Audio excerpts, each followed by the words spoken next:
Ladies and gentlemen, boys and girls, welcome to the festival! To describe Fastival, it's a 3D arcade racer that you can play with your friends where you're racing through different sections of a carnival. And so the emphasis is on cute, fun, lighthearted humor. Over the milestones, that iterative process definitely helped us focus in on what the game was, because originally we really wanted to hone in on that cute aesthetic and also being able to have players dynamically change how the track is doing, being able to have ramps come up or new shortcuts be unlocked. That was something that definitely took time to hone in on. From a technical standpoint, we had an idea of what we wanted the core mechanic to be in the game. Throughout development, we learned that it's a very iterative process, and just that core mechanic was constantly iterated over. And if you look at, let's say, the first milestone and how it looked, and the final milestone, the final product, it's completely different. From the art perspective, I started gathering ideas from the artists, like what kind of environment you wanted to create. So we listed a few of them and we finally chose a carnival. And I discussed with our game designer about the mechanism, like what kind of props can be used for in-game play. For LDs, we had a very easy start because laying out the tracks is fairly quick.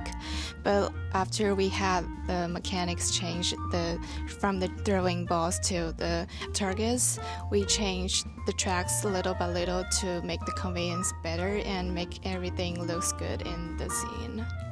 One kind of standout moment of the game for me is in the third track.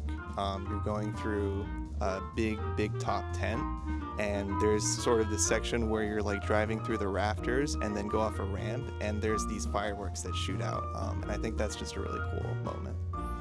I really like the character part, not only the master Barnaby of our game and also the player characters. They have very alive, even the idol movement, they're just so cute, and I especially enjoy the part of being the voice actor of our characters, and I think it's fantastic for me to bring lives to them. I'll say the whack-a-mole section in our track 2, because it's a very interactive section that the player can interact with the whack-a-moles to play tricks with their friends and get a better place in a race, and I think that section is a really great part of our tracks that gave a player a good memory.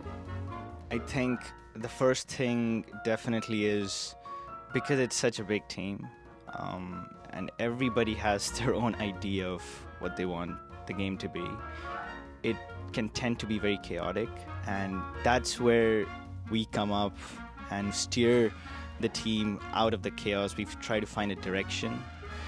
Of course, the most important thing is communication and just being very, very transparent with the state of the game, the state of the development, not pulling back any punches. If there's something that is just not working out, just being honest with the team. As an art lead, first of all, I need to be aware of what individual artists' strengths are, and I will have to assign tasks to them.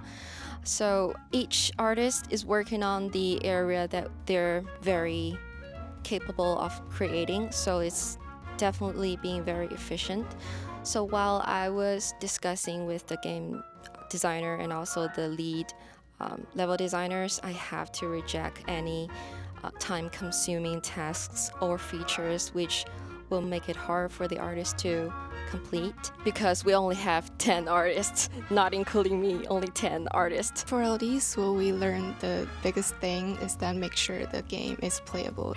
So for every milestone, we really did encounter some hard time for asset locks and integration help, but LDs are just trying really hard to make sure everything's working and working with other disciplines, the software engineers and the artists, to make sure the bugs are fixed and the assets are in the place that we want them to be.